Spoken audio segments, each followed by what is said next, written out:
right, GM. Good day, everybody. Welcome to the Silk Road, where the Eastern and Western worlds of Web3 converge.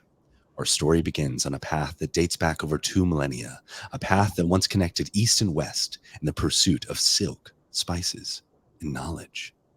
In reality, not much has changed. We are still intrepid traders on a perilous journey, but we've traded our camel caravans and physical wares for non-custodial wallets and ether. Let's traverse together as we share the latest Web3 developments, trends, and insights from across the globe. Welcome to Silk Road. GM, everybody. We've got a cast of characters here. We're excited for episode 0.69 of the Silk Road. So we're going to do a little intro so we can meet each other, introduce ourselves to the audience. So let's get it started off here. Maeve, you want to introduce yourself to us in the audience? Yeah, I'm Maeve. I am the non-smoking trade, probably gonna make it co-host of the year, and part of the Rock Radio Asia fam. Handle growth for APAC with my main man Puke right here. Yep. Thank you for that. I call me Puke. These days I know people call me Puker because there's a typo on my Twitter handle. But yeah, me and Maeve, we've been out here doing Twitter Spaces for almost 1.5 years. Essentially everything that we do is more towards driving the Asia market. So anything Asia, Malaysia, Singapore, Indonesia, Taiwan, Hong Kong, anything Asia, we want to be the first person to talk about it. And I'm really excited to join you guys here because when East meets the West, that is where the information will combine. Over to you. Tony. Yo. Chef Tony in the house, co-founder of TGID, resident recipe maker, ingredient gatherer. We're definitely happy to be here. We really like the doodles. We truly do like the doodles. I guess I should introduce myself as well. My name is Matt, aka Dude Lifts, aka LOL. But yeah, super excited to be here with you all. Co-founded TGID with Tony, and yeah, we've been covering all things doodles, tons of Web3 stuff. I think myself, I just love following what's new in Web3, and so this is such an exciting opportunity to get to speak with both of you as well, because I do feel like you would think that like the Twitter algorithm would solve the problem of information dissemination where everybody could know everything, but for some reason there still is geographic bubbles, right? And so getting to connect with you all in the DMs on Spaces has been really cool because it does kind of feel like a whole new world. So I won't get too far into that, but I'm excited for us getting a chance to talk and hopefully people who tune in they get something out of it as well, maybe a little geographic alpha, if you will. But I think we're going to start off right away with kind of taking a little bit of a vibe check, a geographic vibe check, if you will.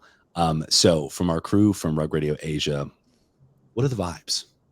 Oh man, I'm waiting actually for this segment because vibes are high, guys. We actually decided to go to 2 events back to back. So this year is really special because KBW Korean Blockchain Week is just 1 week before Token 2049. So everybody that goes to Token 2049, even though they don't know what's happening, in KBW.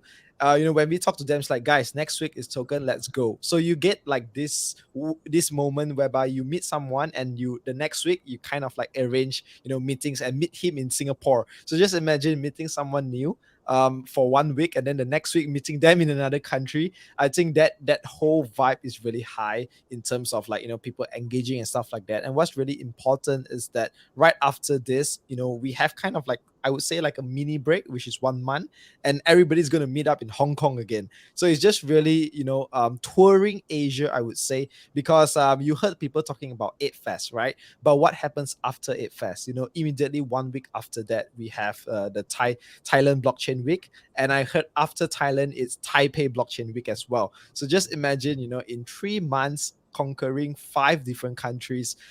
Asia people are just excited. Definitely our wallet is going to bleed, but thank God for FriendTech, is helping us to pump our back. So hopefully, you guys get to go there as well. The intersection of FriendTech and the Asian blockchain weeks is quite, I mean, that is cool though. It's like almost like KBW is a pregame for 2049. But that's a big deal from what you're saying. You meet at KBW and you say, hey, let's meet again next week. Where I think a lot of this, let's say you go to NFT NYC or Outer Edge. See you in 9 months, buddy. Yeah, that's how it goes. So sick. Let's connect and let's get together. And then it's just like, yeah, don't see you again for 6 or 9 months. So I think that's actually a big deal. Maeve, what about you? What are the vibes? October apparently is a thing. I don't know. I see like all these Web3 articles talking about October. Even I'm convinced it's October right now. It's just like, green doodle candle up there.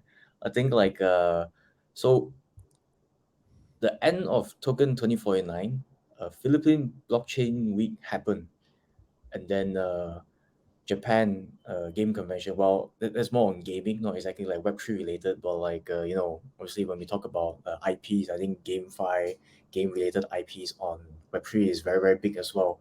So that suddenly became on our radar, and it's just like madness. I think it was just like last week where like it's apparently the second biggest game convention in the world. And just like, oh, okay, just happened. And yeah, I think wallet bleeding, that's 100% sure. But yeah, a lot of learning a lot about this blockchain weeks happening this quarter. And I think like we definitely be planning to, I don't know, Asia tour, Pew, yeah, Asia tour. I think our wallet's massive bleed though. That's awesome. No, I love that the vibes are high in the East. I think that's really cool. I hesitate to talk about the vibes in the West. well, I mean, if you want to just run through a quick little bit of events, I mean, 2 weeks back we had Artblocks in Marfa, which was unique because Marfa's kind of in the middle of nowhere. Like the closest thing you can do is fly into El Paso, get in a car for 4 hours. So the people that wanted to be there, like if you had to want to be there to show up, and I think it was Artblocks, Proof, and then just some other really diehard Web3 people. And I think people had a lot of fun there. From what I saw on the timeline, it was like this magical, transcendental kind of thing.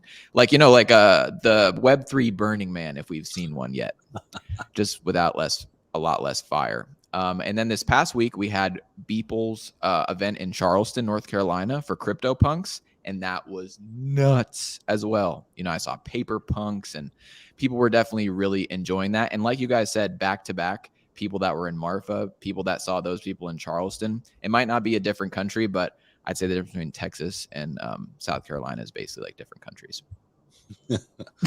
You're not wrong. You're not wrong. Tony, I saw pictures of the punk event. It was lit. He's got like all those big TVs and crazy concert looking stuff. It was definitely a movie. People put that $69 million to work, built a sweet studio. It's interesting because you talk about Marfa, you talk about Beeple's event. I would say the vibes in the West, it's almost like distilled, if that makes sense. There's not a lot of like FUD around anymore. I think we're all out of it. But to your point, the people who want to be here are still here. And so it does feel like people are really committed. They're not really talking about floor price, if that makes sense. Like you said, that was one of the big takeaways from Marfa is everyone's like, I just got to be together with like-minded people talking about art, talking about on-chain and all this stuff. And I think that's really cool. It definitely feels like pre-something, pre-innovation, pre-bull, pre-something. And I like that this is the kind of difference between the East and the West of the vibe check, because it does feel like the East is a little bit on fire in a good way right now, right? Mm-hmm. People are raising, people are actually raising venture capital, like as where if you like say venture capital in the West, people are like, are you out of your mind? Like nobody's getting that's so late 2021. Yeah nobody's raised since late 2022. Like, but I think that's really cool that those two things can coexist at the same time, that we're not like this homogenous space that like it's all either down bad or up good. So I just think that's really cool. So I appreciate y'all's take on the vibe check. It sounds like Asia might be the place to be if you're building right now. I'm just saying. Yeah. No, I just want to add on a little bit because the countries that they select is really nearby each other. Like if you are in Malaysia, it's only 1 hour flight from Singapore, right? We are only 1.5 hour flight from Indonesia or Thailand. So when you create an event that is just slowly based on different segments, you kind of like gather up. For example, just imagine there's 50 people in Token, and then all of them come to Malaysia. It becomes 100, and then all of these people go to Thailand, it becomes 150. All of people go to Hong Kong, it becomes 200. So we having that like snowball effect. It's like, you people send you in DMs like, are you guys going? It's like, yes, all right, then we will go as well. So you get that, connection, build up that thing. So I really believe like the next, I would say 5-6 events throughout till end of the year, the community is getting bigger and bigger. And I love your point that you mentioned. Actually, nobody talk about floor price, right? The Azuki event in Malaysia was lit, in Singapore was lit. Nobody one complain about floor price. So it's more towards, I feel like the vibes right now is more towards community. People already kind of like have the fact in their mind that, all right, maybe I'm not going to make money through NFT anymore right now, but as long as the community is strong, I feel beloved, I feel belong, I vibe with them. I think this is the way moving forward. Yeah, no, I mean, that sounds healthy, right? Just in terms of people's mental health and stuff. We definitely want to be positive. Okay, speaking of mental health and positivity, and the Beeple event specifically, just Yep. one wholesome tweet that I saw was that somebody went to the airport after the Beeple event. They're wearing their BAYC hoodie. Someone else saw it and they go like, "Yo, Bored Ape Yacht Club," and they're like, "Oh, who are you? Who are you?" After talking to each other for a short period of time, they realized they had each other blocked on Twitter. And then they were like, and then they were chatting. But then they were chatting and they're like, "Oh, you're actually kind of cool. Like, what's going on?" And they were able to talk it out, and it was like, "Oh, you blocked me and I didn't know why, so I blocked you." I mean, could not be a more pure example of like Twitter toxicity versus in real life events, right? And so they unblocked each other, and apparently now they're friends. You know what I mean? So it's like, it's just this the purest example of that. So great vibe check. Glad to hear the kind of high level what's going on around the globe. So we're going to do a little bit of segment here to see if we can have some international context to some stuff. We're going to see why is it pumping, right? So we're going to pull up the OpenSea top 10 for the past 7 days, because 24 hours it's not enough to see what's going on. And then we're going to try to give some context to it. So we got our top 10 on the screen. Number 1, Pirate Nation. Number 1's Pirate Nation. Okay, I just got to say, me personally, I had not heard of Pirate Nation until about 2 weeks ago, and now I hear about it all the time. Puke, you got some context there? No, I'm with you in terms of not hearing it, but you said 2 weeks ago, I was like, oh no, all right, I'm not gonna give it to you. I know a little bit. Does anybody have more context than 2 weeks ago? I've known it for like 20 minutes, so that's awesome. I Okay, have I'll tell you what I know about it. I'd heard about it. Shout out to NFT Bark on DJ Network, because NFT Bark was talking about Pirate Nation, talking about all these other Web3 games that I had never heard about, who have apparently been around for a long time. So I feel kind of bad about that. But Pirate Nations is apparently this blockchain-based game, kind of. It's kind of world buildy, pixel based, but I think what you need to know is they just raised 33 million as a part of this proof of play company. I think it was 33 million from A16Z, but don't quote me on that. But I just think that shows that people are really bullish on GameFi right now, on Web3 gaming, right? And the fact that anybody could raise any amount of money right now, I think is pretty impressive. So I think number 1 spot may be warranted, even though the volume is only 4 ETH. So I don't know how I made it on the top trending, but I think there's a good story there. All right, number 2, Dead Migos. I do think it's a good sign. Like way back in the day, there was like all those ape derivatives. There was a bunch of doodle derivatives. MFers came out, like 30 of them. So I do think it's like Halloween meets Nakamigos cloaks. Obviously it looks pretty down bad, but I guess people pumped it for a second there. So the derivative is bullish for you. We're back, is what you're saying. I mean, I think it's a good sign, right? Like if people can somehow figure out how to pull out 130 ETH into just some random, like, oh, we're doing it for the vibes, or we're doing it for the giggles. Sure. I need to see more MFers come back though. Fair enough. Where are the MFers? Puke, Maeve, any insight on Dead Migos? I see Nakamigos cloak. No clue on Dead Migos though. I'm just looking at it. It's just one of those derivs. that I have no context of. Dead I think Migos probably by like Rug Toshi or something like that. Yeah, right. Oh, it's that new, it's that verified Satoshi account. That's he minted Dead Migos. That's right. Okay. Up next, number 3 of Block Games Dice. Anybody want to roll the dice on this one? You got anything? Oh. No juice. And this is raw, unfiltered, no research. That's why it's like, why is it pumping? If we don't know, fade it. Not financial advice, of course. No, I just want to throw it out there. How often do you guys check OpenSea? Check the top 10 charts. I mean, a couple times a day, I guess, probably. I only check the charts with confirmation bias. If I feel like something that I have is pumping, then I go like, let me check. Oh yeah, so it is pumping indeed. Like, so it's only for confirmation bias, never for unbiased. How about you, May? Wow, actually, I rarely even check anymore. I'm just like building our platform. It's just everything really check. I think it's just all very much so on like Twitter feed and like Twitch shift. I'm just like checking feeds. If it's like on my radar, I do. But yeah, I think I'm very much so disassociated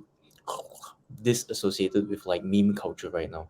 Because like I think Tony, you said it really well, right? Dead Migos could be for the vibe kind of a thing, and then it's just like everybody just like hop on, it's just like that the whole thing. And like yeah, very much so disassociated with this narrative right now.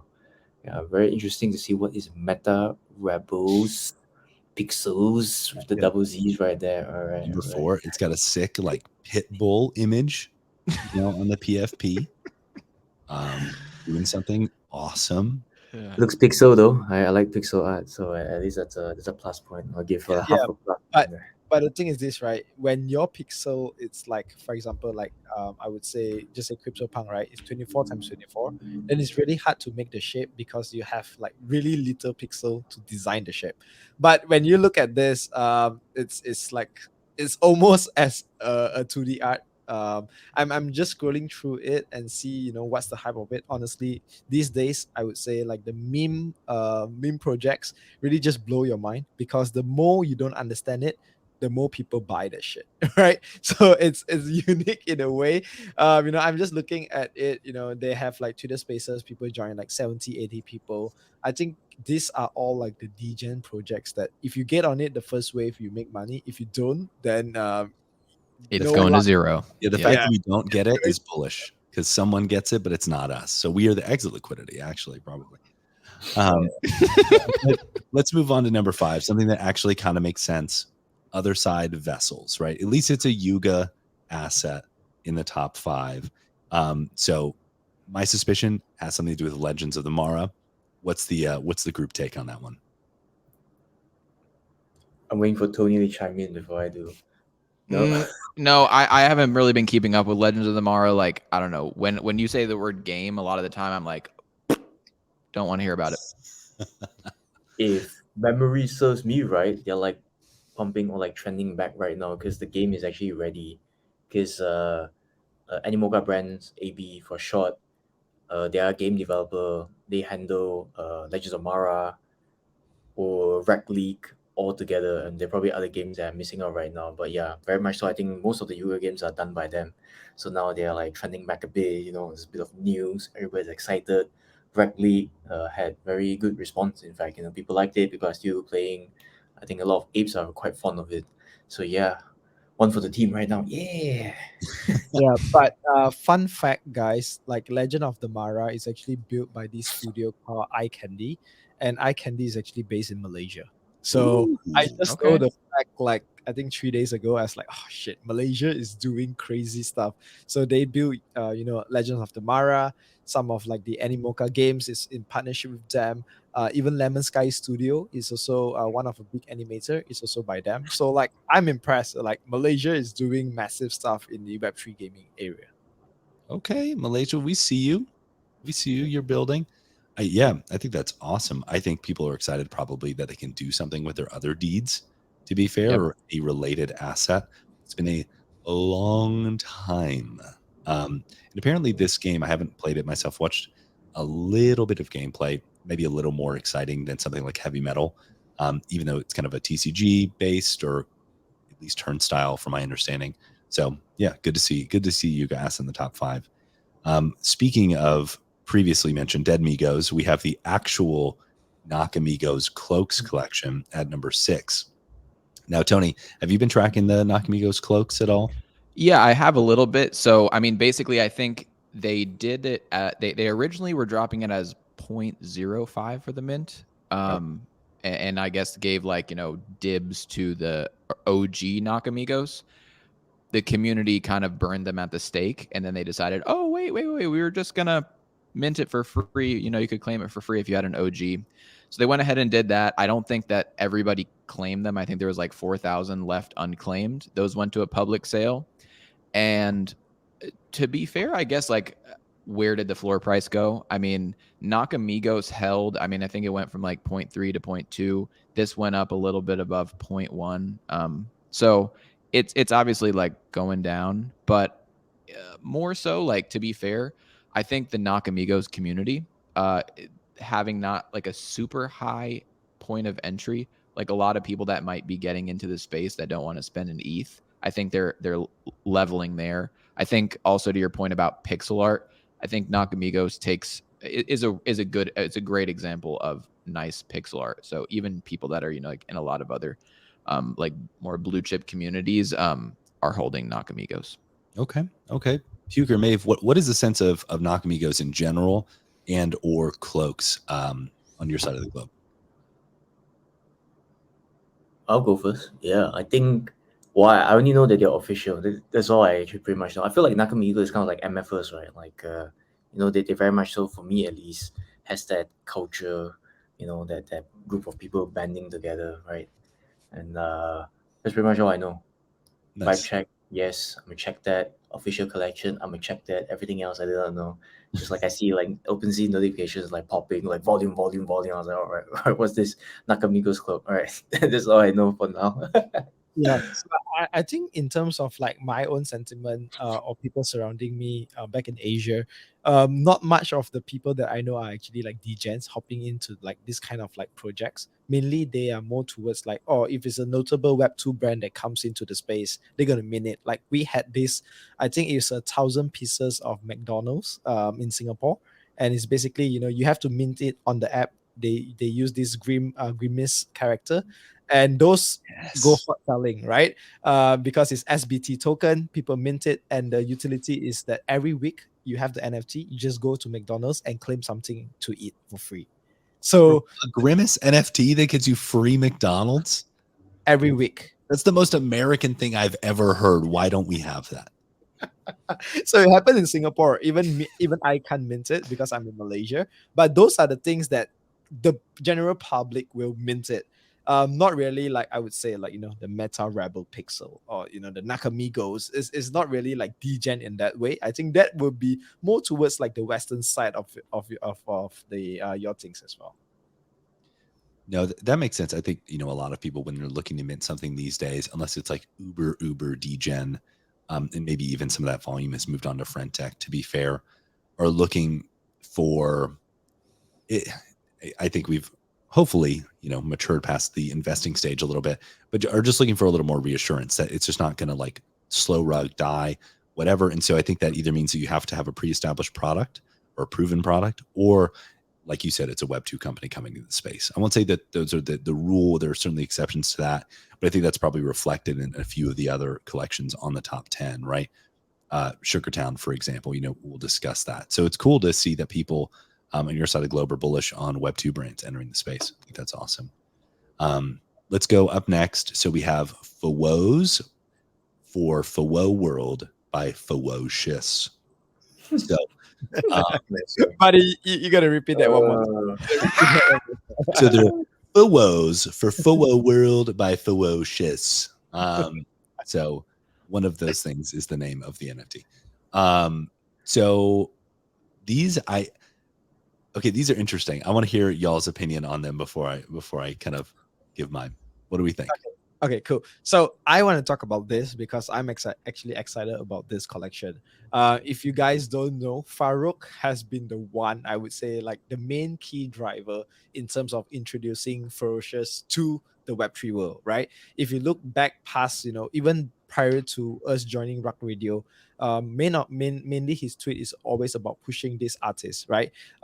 So I feel like the whole PFP, even though it's in the bear market, 18,000 pieces, but the build up where it leads to this PFP is really important, right? So you start out as a young artist that come into the space, having a influencer like Farouk to always push him out. So he do a lot of like real life activation. Not too sure if you have answered before that, but it's always about being creative, right? I think there was this one event during NFT NYC or LA whereby you enter the room and basically everyone has a paint and Yeah, you you're just covered in you were the paint suits and all the stuff. were you there? Were you there? No, but Nope. I saw it.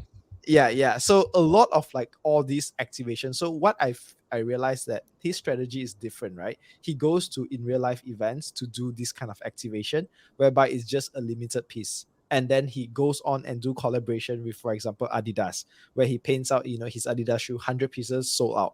So it builds up that whole, I would say, like the picture about, all right, this guy is an artist. And every time when he do a limited edition, it's sold out and a high floor price. So you do that for 2-3 times, you build up the whole hype. You get the whole art community, for example, like NFT now, that is really shielding all the artists. So you build up this whole hype. And then after like I would say 1.5 years, you finally launch your PFP. So it's really surprising because I am following throughout the whole journey. The public mint was actually 0.25, right? 18,000 pieces in this market is a little bit crazy. Honestly, not really a fan of the art, but I can see how people appreciate, this kind of artist that is out there building, and then after that, finally launching a PFP. That's my take. How about you guys?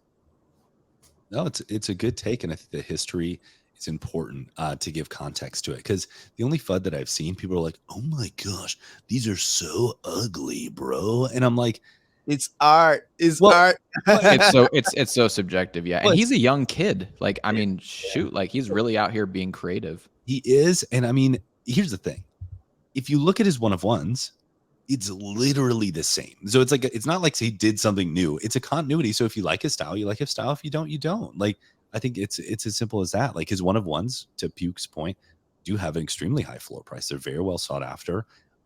He's definitely one of the, I don't want to say rags to riches, but just kind of the very pure stories about Web3. This, young artist in obscurity, plucked from obscurity and brought into the limelight, fetching astronomical fees for his artwork. Like huge success story, and now he's put out a PFP collection. And I will give credit where credit's due as well. If the art style is not your thing, that's totally fine.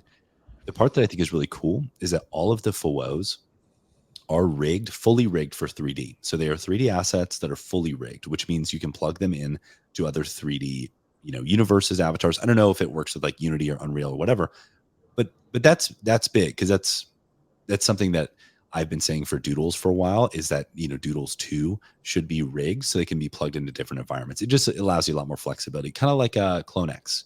You've seen the creator economy kind of come up around there because they were given the 3D assets that are rigged. People could learn how to use them, and that's done really well for the project. So I'm excited about that. Yeah, I mean, to my point of it, I don't know if there's like a big ecosystem around it, like if there's a community, or if they're just like pieces that people collect and they're like, oh yeah, I have a couple stuff by him. In terms of, without this whole no royalties, why did artists come here? To my point, I don't know if there's a huge team around him regarding community and ecosystem stuff on Discord and whatnot. But in terms of actually just being an artist using on-chain as a medium, as a canvas, I think he's doing a really good job, and clearly is showing that it's not dead, right? It's definitely not dead if you're an artist. So like it shouldn't discourage people from being like, oh, I have to figure out how to come up with some Ponzi. You can actually just come here and put your art up if you do it the right way. Like you said, but Puke, I think marketing yourself, definitely, that's major bag alert. Major bag alert. I think there is a community of his collectors who hold an NFT called Paint. So that kind of granted you allow list for this drop, things like that. I'm not sure how active that community is or whatever, but I know it does exist. So to keep it moving here, I almost feel like low effort punks. I feel like we should grant them about as much effort as they put in, and we should just move on to the next one. Honestly, like They're funny. Again, this is like derivatives of existing projects that aren't irrelevant. I think is cool. derivatives of derivatives. We're so back. I don't know I if there's feel like much. I've seen this project before though. Is it like super recent though, or is like people just like There was a punk derivative a while back that was like the line art version, and people were like shilling the hell out of it. Oh, I think it was on Bitcoin ordinals. No, I think it was pre-ordinals. I don't remember that. I wish I could remember the name of it. It was weird. It was weird. But I feel like the two bigger stories let's move on to is probably Sugartown and then Parallel. So Sugartown, I know I have some exposure to that ecosystem. Anybody else have a take? And I'd be actually curious between Maeve and Puke. Is Sugartown getting any love on your side of the globe, or what's your take? I think like during the blockchain weeks, surprisingly, not many people were talking about Sugartown, but I can see like the advice that the Sugartown team had gotten was really good, because like the A16Z fund, right? They kind of like in my perspective at least ROI, because like they're basically like the hero right now. Web2 IP come to Web3, doing amazing above floor. Everything is good. So now they're like I don't know, probably like stage or like plan really well, right? They're coming in with A16Z, so just like getting so much attention. And like if anything, like this market, you need you can't have too much attention. Yeah, in my books, very very good.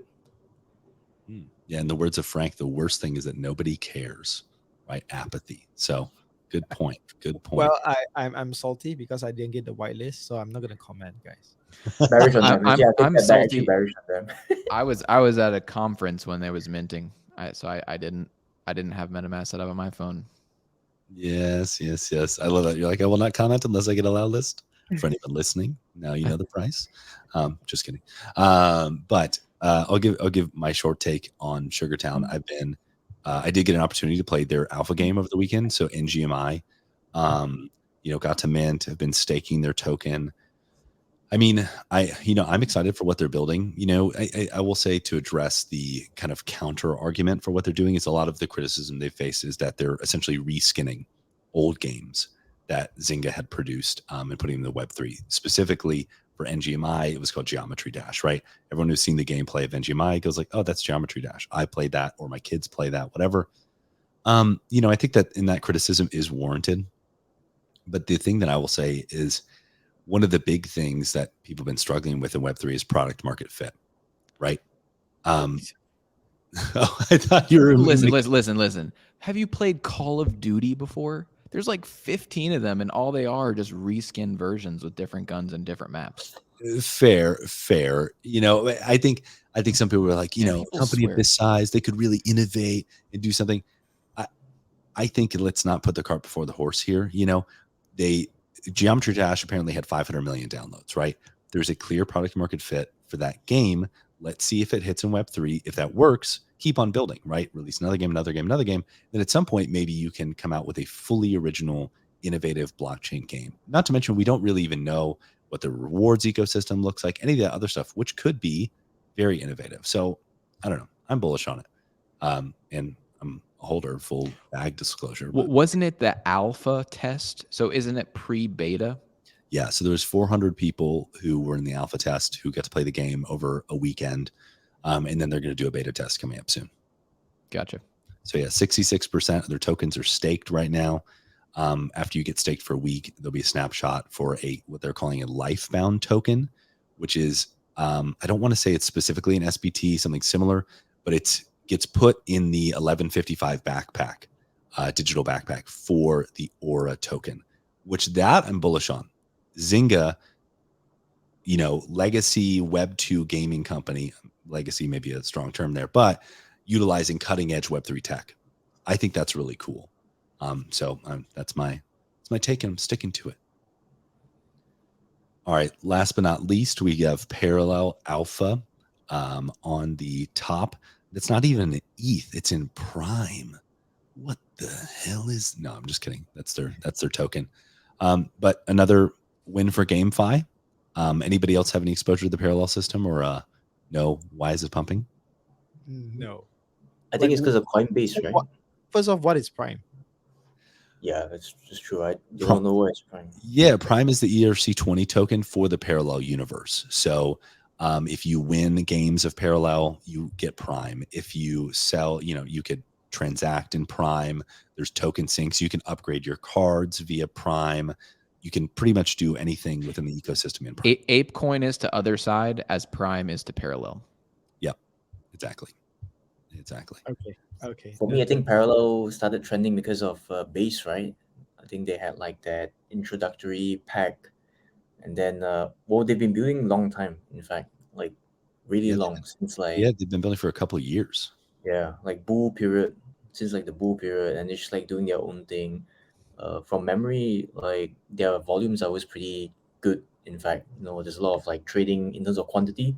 Volume, actually, I'm not too sure, but I know in terms of quantity, quite a decent amount, maybe like 2,000-3,000 pieces every week or something like that.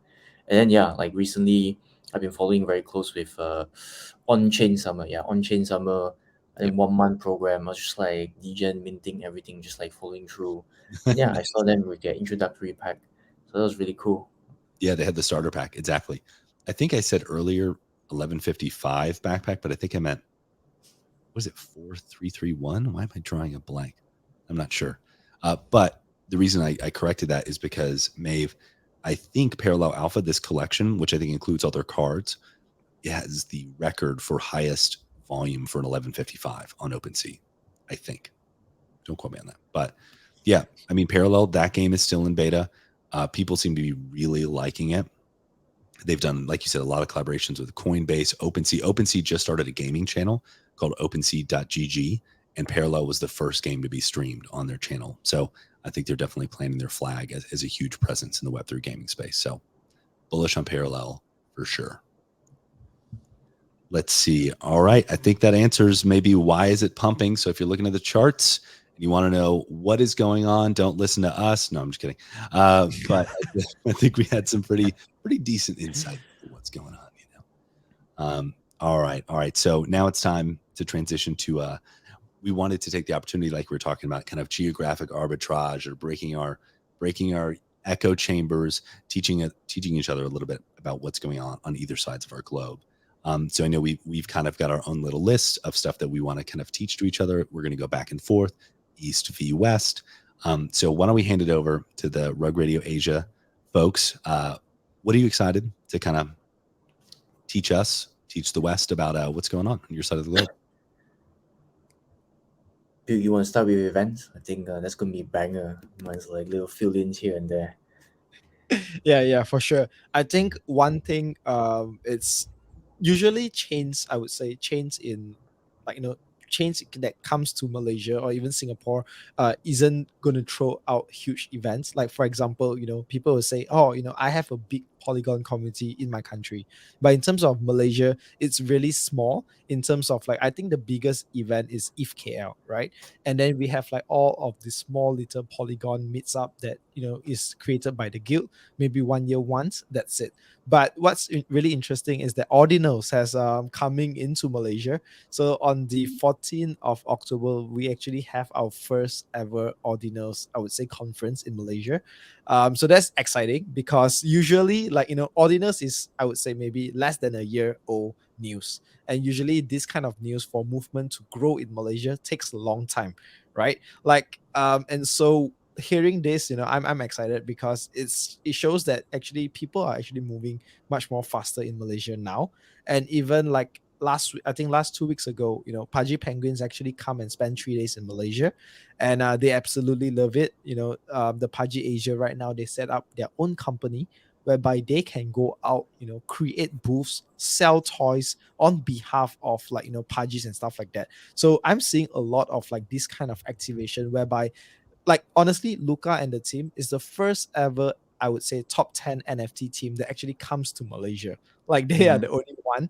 Like, we don't get, for example, Zagabond from from Azuki, like different projects, like Kevin Rose from Moonbirds, but Luca is the first ever that come. I think because of that whole significance of, hey, Malaysia is used to be such a small country, but right now you are kind of like focusing, gets people really excited. So the Pudgy members in the Telegram, it's like 700 people.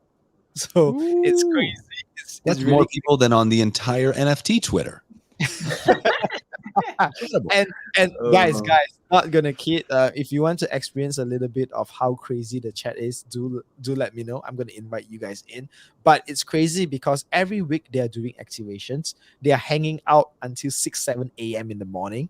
They are meeting everybody. Last week we have a conference, 3 days. The community itself gather the fund. Get the booth, set up the toys, tweet about it. So it's more towards like once Asian realize that, hey, these projects wanting to build, they just go ham at it, go crazy on it. So I think in terms of event wise, this is kind of like bullish in terms of like, having more and more activation in real life events, especially in Malaysia. I think that's possible. Over to you, Maeve. What's your, number one news that you want to share to them? Ooh, I'm thinking right now, should we do a segue to like Pudgy and then like Tony and Matt can talk about it? All right, all right, Yeah. We're game. all right. Since you're talking about Pudgy, well, two main things. I think like their entry into Malaysia was banging. So there's this convenience store called CU that, I mean, we know it, like it's in Malaysia, it's around here and there. Surprisingly, like when we're in KBW, it was everywhere. It was like, okay, cool, nice. Well, it's just like everywhere. And then like the end of KBW is just like, oh, news, right? By Foxy. She's the Asia rep for Pudgy, and she's like writing this thread about it. And it's like, oh, okay, now it's available at 90 locations across Malaysia. I was like, cool, pretty casual, just like a casual W. Like these days, there's just so many news that's happening, and it's just like, cool, casual W for the space. All right, I'll take it. I'll take it. Everybody takes it. No else. All right, good, love it. But yeah, distribution. So I think their like Pudgy's commitment into growing Asia is very much so, very very serious. In fact, and Korea, I think some real IYKYK stuff.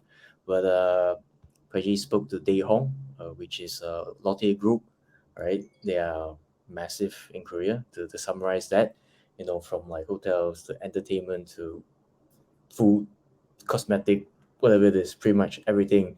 And their NFT project is Belligom. Shout out to our homie Buho, right? His team handles it, and yeah, Pudgy, Lotte, and like crossing, handshaking right now. Yeah, it's I'm pretty certain they haven't announced anything officially yet, but definitely very very excited for that Didn't as Luca well. Nets meet with the Bape team while he was in Asia? Ooh, right. I'll memorize it. Doing numbers. Yep. So he meet the Belligom, I would say, like the Lotte group. They have this convenience store called Lotte Home. I think over Korea easily 1,000 stores, like just easily, right? Without even checking. So they're gonna display. They have signed certain MOQ. This is like all alpha stuff, right? They're gonna sign certain MOQ, display in all the stores in the Lotte group. So it's their strategy is really about just going to country, seeing which has the most franchise and just blasting out Pudgy in every location, right? So we have like, South Korea is doing it. We have Malaysia 90 over stores, convenience stores doing it. Then after that, he stacked it up with the Walmart news, which is 2000.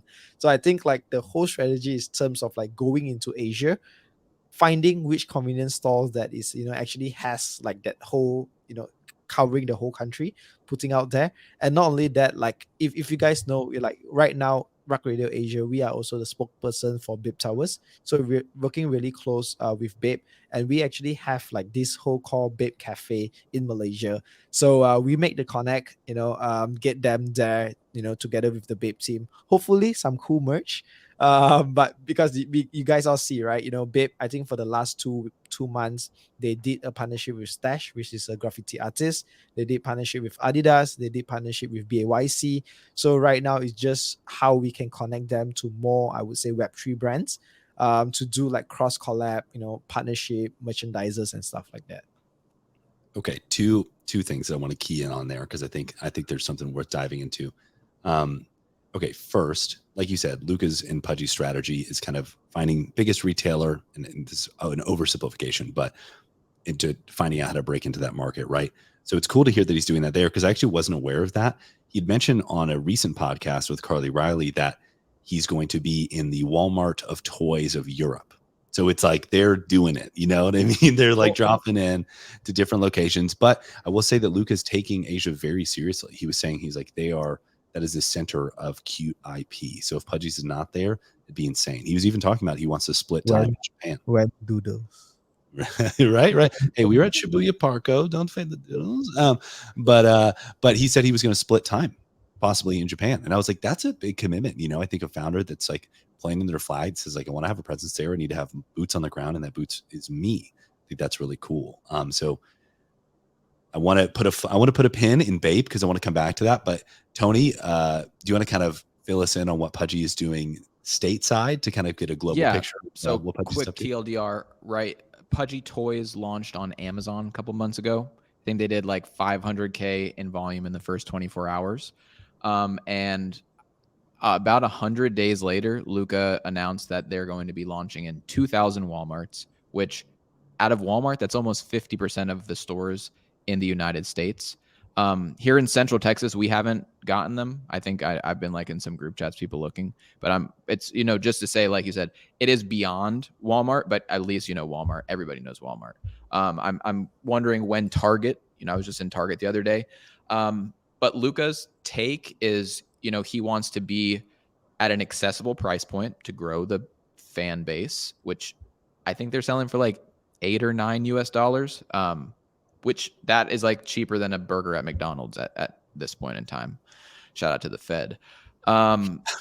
Ultimately, I think what this did, it caused this whole like thing on Twitter where everyone's going to the store and sweeping all of the Pudgy toys and igloos. I think it's kind of brought in people together, just being excited about, you know, proliferating Web3 in, you know, in a ton of people's households. And it definitely, I think, is targeting people with kids, but I'm seeing people, you know, grown adults having fun. A lot of joy on the timeline for that.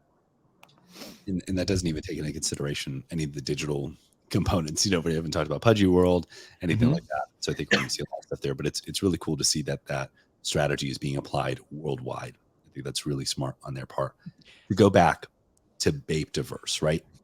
Recently, from our side of the globe, we saw that, you know, Bored Ape Yacht Club collabs with Bape, right? They tease a t-shirt or something like that for Hong Kong Ape Fest.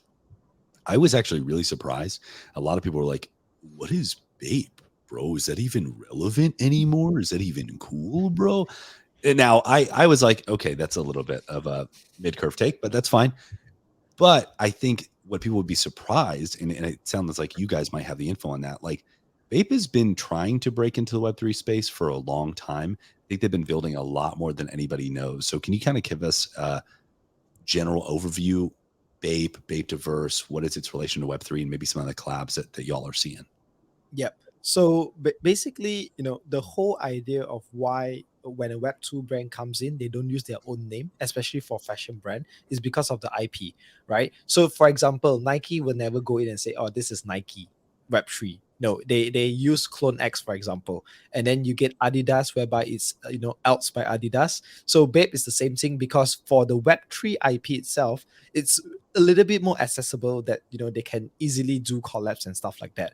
So in Web2 traditional market, you know, when you have a collab, it takes up to 1 to 2 years for a collab to be done, right? So when now you have a Web3 brand, so it's basically just the same, which is a B, but they bracket it. So it's like a different logo, a different IP, that it empowers users to build on top of it. So not just, you know, leaning back to their strength, the main thing about Bape is collab. So if you guys don't know what Bape is actually the king of collabs, in terms of they just create a simple print, and that print used, because it's so iconic, they go around and using that print to do collab.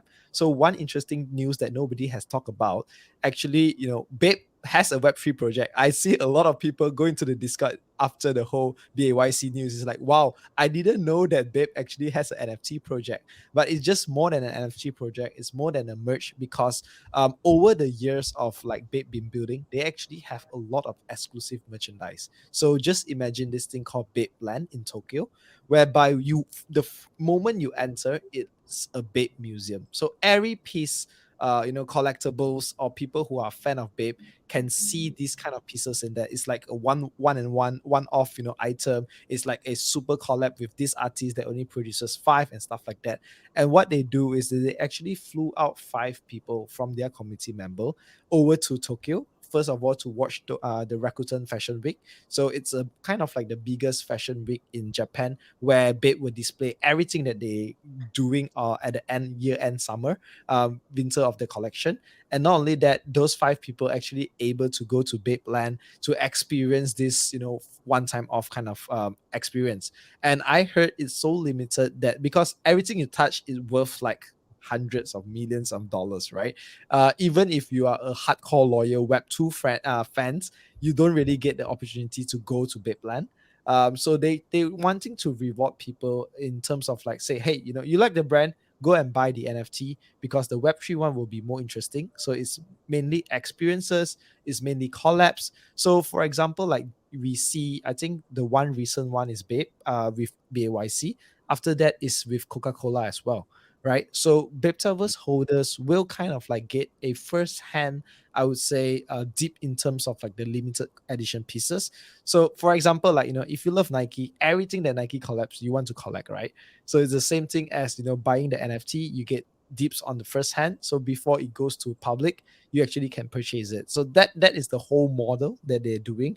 And I think like with this, it really makes sense for people to wanting to hold the NFT, because I can't share too much, but there has been a lot of partnership that has been discussed over a lot of months. Like the BAYC, thing didn't happen just because we talked to them 1 month ago. It's like a very, very long time. So all of this, they kind of like time it right now, so that it's like it fast and then they drop, and then another event and then they drop. So it's kind of going to be like a continuous kind of stuff. Yeah. And I think what's pretty interesting about it, I obviously just know about Bape from, like the hype beast scene and all those sorts of things. When you think about a brand like Bape, more so than Nike, because I'd say Bape is mainly targeted at like clothes collectors. Like Nike, there's like, oh, this kid that plays soccer, an athlete that's in the Olympics, right? But I think Bape is more targeted like, all right, I'm going to spend $350 on a hoodie, right? And if I'm buying it secondhand, I'm buying it for $1,500. But for them to kind of like figure out how they're going to meaningfully enter into using the blockchain, I understand that takes a little bit of feeling around before it makes sense for them, because they're kind of like finding their way, right? It's like the idea of like Bape didn't come in with 300 ETH and like sweep, little lemons or something. They did do it, like you said, that's true to their brand, like being the king of collabs. And I think you put that a great way, right? Let's, like how you saw Off-White with Virgil towards the end of his time there. Like if they were doing Louis Vuitton, Bape has like been doing that for a long time. And if you're already a Bape fan, right? And this is like one of those interesting models, is that if you're already a Bape fan, then it creates value for you in holding the NFT, not selling the NFT, right?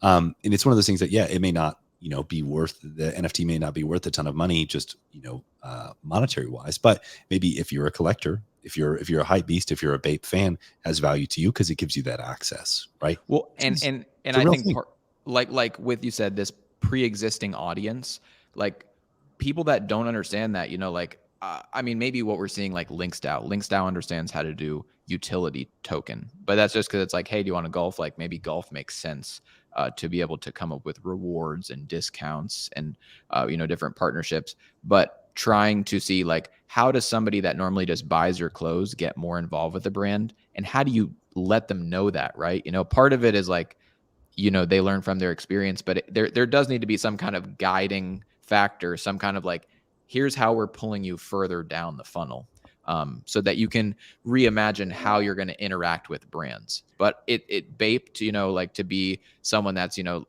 a sense, stuck to the script of the way that they do things, going out of the box and saying, hey, we want to, be at the cutting edge of the change of fandom and the way that brands interact with their customers. Bullish on Bape. and obviously you could see that by And to even talk about link style very quickly, like link style is actually a great example as a comp for this Bapetaverse thing, because its customers are already spending an assload of money on golf. Golf is an expensive hobby, right? And so link style isn't saying, you're going to spend no money on golf now, endless utility with this token, but they're saying you're already doing this thing that you love and enjoy. Maybe we can make it a little bit better for you, and it can be a little bit cheaper, and that's it. Boom, utility. Yeah, Bapetaverse, very, very cool. Very, very cool. Let's see. Okay, so I feel like we gotta throw some Western news at you that's maybe not as exciting. Yeah. This is not peak euphoria, to say the least. We need to know. While like over out east, they're landing deals at the cap table and getting funding. In the West, they're downsizing and putting people on the streets. The term is right sizing, Tony. Right sizing. Force reduction. Right sizing. And in two very major ecosystems, Zen Academy and Proof, of all places. Proof. Yeah, geez. Yeah, and I think we don't have to spend a ton of time talking about it, but it is one of the things. Obviously, it's tough because we're dealing with actually real people here. This is an interesting thing because it's not like, floor price down bad, founder bad, everyone's mad. Like these layoffs, there's real people who are affected by that, who no longer have jobs as a result of this. So like there has to be like some kind of amount of respect there, which luckily I haven't seen too many people on the timeline being like, yeah, Proof sucks. I knew it the whole time. Like people have been respectful for the most part. But I think it's indicative of where they're at in the cycle. Those projects raised in peak euphoria, and now some time has passed and they're having to downsize as a result of that. They're having to get lean to conserve their runway if they want to continue to persist in this space. And I think the only reason we wanted to include that story is because it is very antithetical to what we're seeing in Asia right now. People are raising, people are excited, people are building as we're in the red. So are you telling me that there's a trend going on that looks like there's more volume going on over there? I mean, I think based on the way that I heard Luca in that overpriced JPEGs interview, like a lot of people think that that's where the next bull, like the liquidity for the next bull run is going to come from, not from all of this cesspool of downsizing and sadness. And yeah, I think that's the sense that we're getting. Like, not to say like, grass is greener on my lawn than yours, but are you both like seeing that sentiment, feeling that? Like, is that kind of the sense? Maeve, you need to share about like Mochaverse raising 20 mil, bro. Oh man, I didn't want to. No, I'm not gonna add more. Like drop more fuel in the fire. You can't raise. Mochaverse just did 20 mil. Like, come on, man. Oh man, but no, I think like NFT Paris was it? I'm pretty sure it was earlier this year, right? Yes. I'm pretty certain, right? That was like fire, and actually to add on, I know that Lisbon is like popping for like events. There's a Barcelona blockchain. I think it's called EBC or Barcelona Blockchain Week happening in a month or so, and like I don't know, it's just like Asia. I know like Asia right now we're like feeling it. I think like ever since Japan, what was that? The one with Oasis, they got the heritage building, and then like obviously we weren't there. We were like pretty FOMO as well, and like everybody on CT they were like, yo, this is like popping, blah, blah, blah, blah. I get it, right? Everybody's there. Then that was when like me and Puke we were like asking our mahjong fam like, yo, how was it like what are the vibes, right? We were like literally vibe checking. Everybody was like, like just like 20 out of 10, everything's boo boo boo. But then we were like, it's just another day, right? Probably because like, I mean, we get it. Like DGens connect with DGens, amazing. I think so. One of the theses about DGods, I'll use DGods, right, is that if you think about it, especially like statistically for males, especially, we become very lonely at our age. Like I think we're more or less around the same age because we're just like busy with family, whatever it is. And then like now because of NFTs, because of like this thing that is like really degen but very fun at the same time. When you go to these meetups, you have friends. We actually make friends. Like it's amazing to see. I mean, like NFTs. That's literally what NFT culture does. Like, DJs just come together and like, oh, are you a D-God? I'm a D-God. And it's like, oh, like that common topic is really, really sticky as compared to like, oh, you golf, I golf. Like I don't golf, but like, when you talk about golfing, you probably got golf like 20 times or whatever. And like, okay, maybe this guy, I kind of like him. Let's golf even more kind of a thing, whatever it is. But like, when DJs meet DJs, just like, hey, it's like Yep. super Long lost super brethren. Yeah, I think there was this one video whereby I finally met like all of my community members, and we just hug, and then we just jump, and then it was during the Animoca event, and everybody was just staring at us, and we were just shouting like like crazy. But I just want to add in one more point. Like I realized for a fact that these days nobody care about. I mean, especially in Asia, right? Nobody care about saying, "Oh, I'm the top 5 NFT project. I'm a blue chip project." There's no much more talk about this, because these days project that raise fund, they don't even care to be the top 10, as long as they said, hey, I'm a game, I have acquired 10,000 users, I'm active, I can raise fund. And I think Asia, the way that people operate businesses is a little bit different compared to the Western side.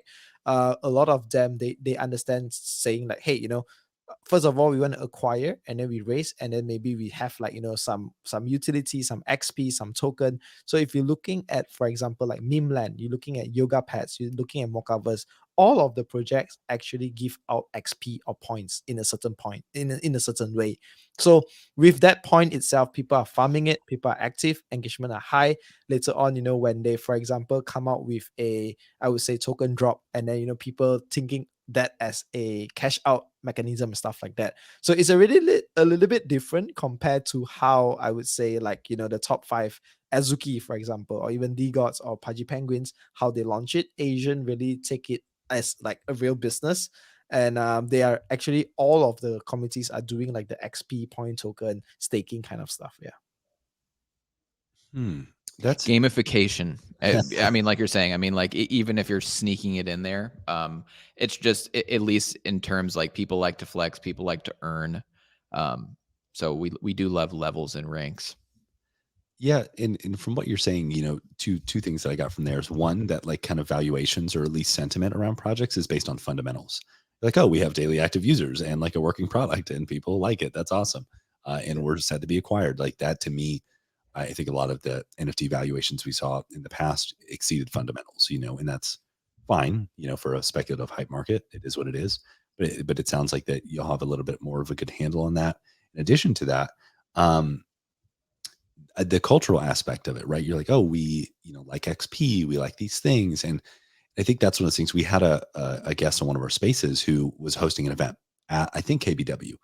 And he mentioned, because he'd applied for grant funding, but he didn't want to pay himself.